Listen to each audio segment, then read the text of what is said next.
All right, today we are talking about the July 2024 first-party new Nintendo Switch game release, which of course is none other than Nintendo World Championship NES Edition. And as somebody who primarily grew up in the SNES generation, while I have some nostalgia and some fun memories for the NES games, a lot of these games I didn't go back to and play until I became a hardcore Nintendo fan later on in life, and I just have vague memories of Super Mario Bros. The original and Duck Hunt when the NES was actually in my hands over at an aunt and uncle's house. The SNES was very much my first console, so while I do have some nostalgia for these games, I also am not nostalgically blind to them, if you will, and I want to take an objective look, specifically starting with the price point on whether or not this game is worth it, because you might be aware that for the digital only edition from the eShop, it's only $30. It is not a full price $60 title. I will say that I did double dip on this game and picked up the digital for the video, but I also got that sick collector's edition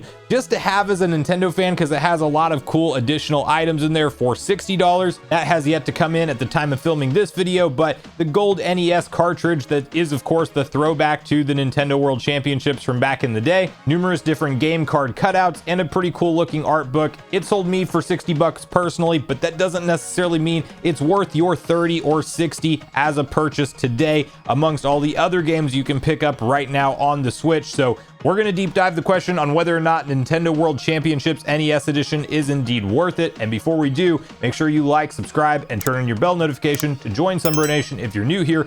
And I want to first kick it off kind of just discussing the home screen layout, because right out of the gate, you will have two different modes. I believe Party Mode was actually added in a day one patch, but nonetheless, it's going to be available out of the box for you, unless if maybe it's not on the cartridge and you do have to update it if you get the physical edition. But Party Mode, we will briefly talk about first, because it's really just going to be a gloss over conversation. It supports up to 8 players simultaneously on one Nintendo Switch console, and as soon as you select how many players you would like to have in a single match, you will have to connect the corresponding number of controllers. And this is essentially your party mode when you have friends over, family, and you want to play together on the same TV screen and all race each other at the same time locally. That's entirely what this is designed for. All of the same gameplay elements we are discussing with the one player mode is intact for party mode, with the only difference being that you have a challenge pack to pick from, which will basically put together a number of different mini games, or you can just choose a challenge. And in multiplayer mode, all the challenges are unlocked right out of the gate, so you don't actually have to go through and complete them to continue to unlock them like you do in single player mode. Now, with one player mode, which is probably where a lot of people will be spending the majority of their time, you have a few different options right out of the gate. Speedrun mode, World Championships, and survival mode being the big three. And unless you lock others, I am not familiar with any additional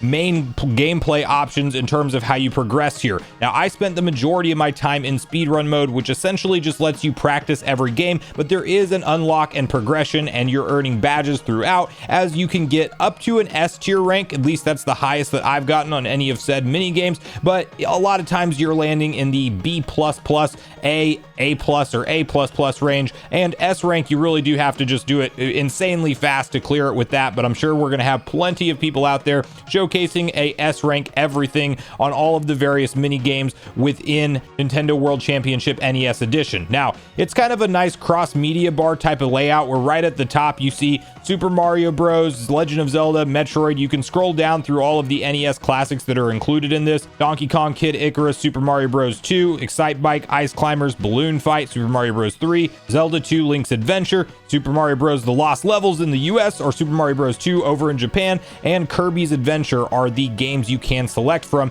And some games have far more mini games than others, as you can kind of see on screen with just how far to the right you can go. But essentially, you're going to have to complete a lot of these different challenges and unlock the next one with coins, and they are different ratings. They will start out with normal on a lot of these, and you will progress to hard and ultimately master. I have not personally played one higher than master yet, although they may exist, but I don't believe so, because master is the purple icon, and that seems to be all that's initially there, unless if some are unlocked in late game. Now, I will admit, I found myself replaying games quite a bit more more in the mini game section than I thought I would. I definitely was not trying to go for a perfect S rank every time, but something about these small bite-sized challenges from NES classic games does make you want to try to get the best score that you can. And it's actually frustrating when you know you could have done better than you did. And so I found myself exiting out really quick, going right back in there and trying to have a better run. And what is nice is you can adjust some of this in the settings, but you do have a side-by-side screen to show you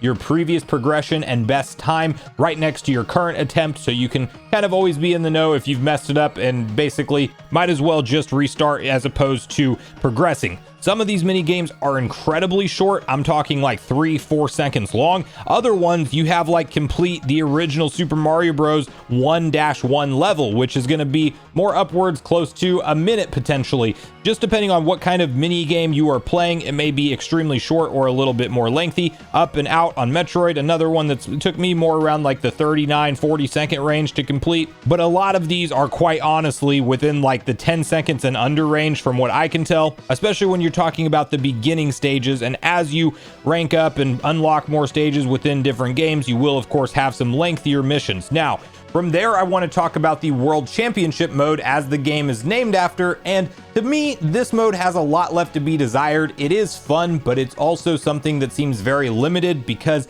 it is on Nintendo's own schedule in terms of when they are running these World Championships, and so you essentially get to try in a mix of 5 different mini games ranging in difficulties for your best time, and these times get entered in to the World Championship, and you are actually waiting for Nintendo to end a clock to score who is the NES World Champion at the end of it. Now that is a cool concept because you are probably going to get some kind of crazy badge and actually be an official NES World Champion for a certain length of time. But the limiting aspect is once you've entered all your numbers to the best of your ability, you feel like you've maximized each stage, you're kind of done playing with that mode until the said date on screen progresses, from what I can tell. Like at the time of filming this video, the current World Championship will be running until July 22nd, 2024. And so until then, I'm pretty much done with that mode. Now, maybe I'm wrong about that and there is something else that opens up later on, but as of currently, you are pretty much locked out once you get the best time that you want to go for in the World Championships. But I'm sure some ultra competitive players out there are maybe going to put the majority of their time in this thing and actually try to walk away with that World Championship. I'm just not trying to dedicate that amount of time to do so. But it is a cool layout. You can see exactly how many participants are actually going for the record at that point in time. And again, I just think it would be cool if they had a larger selection of different championships that you could actually enter into, as opposed to it just being the one collection of 5 mini games at a time. But I'm assuming once this World Championship closes out, you'll be able to see your recent results and recent championship replays and things. So some cool replay value there, but it does kind of fill up quick unless you are truly going for the best score out there. Now then, that brings us to survival mode, which is the last major gameplay mode that we will be tackling in this video. And similar to the NES World Championship mode, you have a couple different options here. You have a silver division and a gold division. These may open up more, and there might be like, say, a platinum division or something else, or even bronze that starts to get added in later. I'm not sure exactly how Nintendo plans to update and move around the online functionality for this game as time progresses, but this is essentially a batch of different mini games that you can enter into, and you immediately are connected with other players, and then it is basically an elimination round style gameplay. So you do have to progress each round to actually continue to play, and if you get out first, you are quite literally going to be out of the game, and you'll have to enter another one in survival mode. So that is kind of a cool idea in my opinion, because it gives you immediate feedback on how you're doing against other players. Initially, you see all 8 players on screen at once, which is not ideal if you're playing in handheld mode because it literally makes the screen tiny, but you can go into the settings and adjust that where yours is actually a larger display as opposed to it just being the minimum shrunk down amount that it puts it to by default. On a large TV, it probably wouldn't be too much of a bother, but definitely not ideal in handheld play mode. But you're basically going head to head with 8 other players in 3 different mini games. People will continue to get knocked out until it is a one-on-one battle for the last mini game, and you ultimately are trying to walk away as the winner of that that division, and you will get a little badge whenever you do win. I won the silver one, didn't end up going through the gold one, and there is a chance that as you try to win multiple divisions, maybe some additional ones open up, but this is another one that has that same kind of entry period type of thing, where until the 22nd, you're going to be going against the current lineup of players. And I should say it is ghost data, so I don't think it's actually live feedback, like these players aren't working in real time, but rather when they were playing, it's uploading their ghost data. You're playing against that in each said minigame. So you have 3 different ones to select with in 2 different divisions in the survival mode. Now, lastly, there are a couple things we can mention from kind of the collection 100% standpoint type of gameplay experience, because there is a lot of unlockables here with coins that you unlock via playing online and offline. I mean, you can earn them through going through the mini games yourself. You can also earn them from participating in all of the different modes I just mentioned. You can get a ton of different badges from various different games that are included within this collection, and that is like a nice thing to try to work towards. You're going to be able to continue to try to max out all of the badges and essentially 100% the game if you want to. There are also pin collections where you have to do specific tasks to actually unlock those pins, and you're getting a lot of those when you're getting like an A rank and above in any said level. So I'm assuming these primarily fill out as you continue to progress in speedrun mode, and like by the time you've done an A rank in just about every speedrun mode mini game, I'm assuming you're going to have most of your pin collection filled out, although you do get some for winning a survival mode division, and maybe there's even one locked to a world championship win, which would be kind of crazy to 100%. So who knows? There's a few different small things and settings that you can do, like choose your hype tag, which is basically just what shows online. Like I named myself Super NES Generation because, again, that's definitely the system that introduced me to Nintendo in a big way, since it was the first one we owned as a family. And then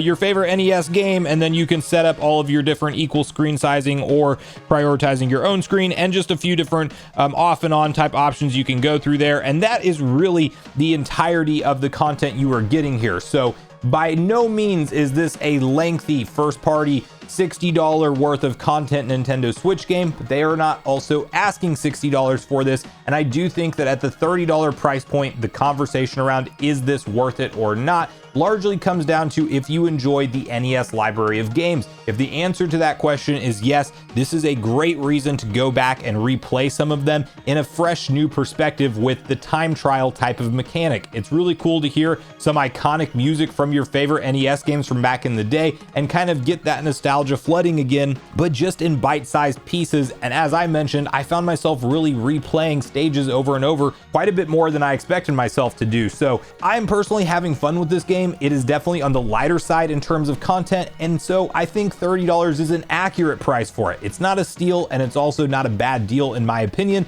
And if you're a collector, that $60 price point really just comes down to if you want that stuff in your collection, because you're definitely not getting any additional gameplay, and I do think this game would be a hard sell at a full $60 price point. But if you are a collector and you value that NES era memorabilia, then it's probably going to be a no-brainer for you. So let me know in the comments down below what you think about everything you've been seeing about Nintendo World Championships NES Edition, and if you personally are planning on picking it up, or if it's one of the games that you will be sitting on the sidelines and kind of deciding on if you might pick it up on a future sale or something like that if we ever see Nintendo discount it beneath the $30 price point. And bonus question, are you somebody who pre-ordered the collector's edition, and are you looking forward to getting that in the mail? So make sure you share all your thoughts and feelings in the comments down below before you leave, regardless if we agree or disagree. Also, make sure you like, subscribe, turn your notification bell. And with that, thanks so much for watching. I've been Sunbro, you've been Nation, and I'll see you guys in the next video.